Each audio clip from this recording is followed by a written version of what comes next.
It started as a bad batch of chemicals that should have been poured down the drain. Instead, it became the most important material in modern history, saving thousands of American lives. This is the story of Stephanie Kwolek and the happy accident that created Kevlar. The year was 1965. America was facing a looming gasoline shortage, and the race was on to make cars more fuel efficient. The chemical giant DuPont had a specific mission. They needed to invent a new fiber for tires that was incredibly strong but lightweight, replacing the heavy steel belts used at the time.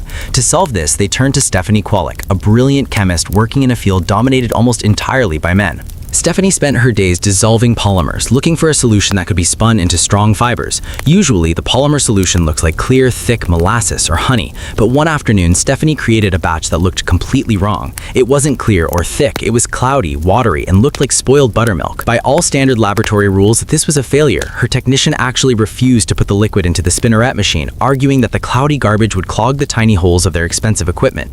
In 99 out of 100 labs, that beaker would have been washed out and the moment would have been lost forever. But Stephanie Kwolek was curious. She insisted they run the bad batch anyway. When the fibers came out, they didn't break. They were sent for testing, and the results were so shocking that the scientists assumed the testing equipment was broken. The numbers showed a tensile strength that was impossible for a plastic. They calibrated the machines and tested again. The numbers were real. Stephanie had accidentally created a fiber that was 5 times stronger than steel by weight, yet lighter than fiberglass. It was heat-resistant, tough, and virtually indestructible. DuPont named it Kevlar. While it did eventually end up in tires, its true destiny was much greater. It became the primary material for modern body armor. Before Kevlar, bulletproof vests were heavy plates of steel or ceramic that soldiers hated wearing.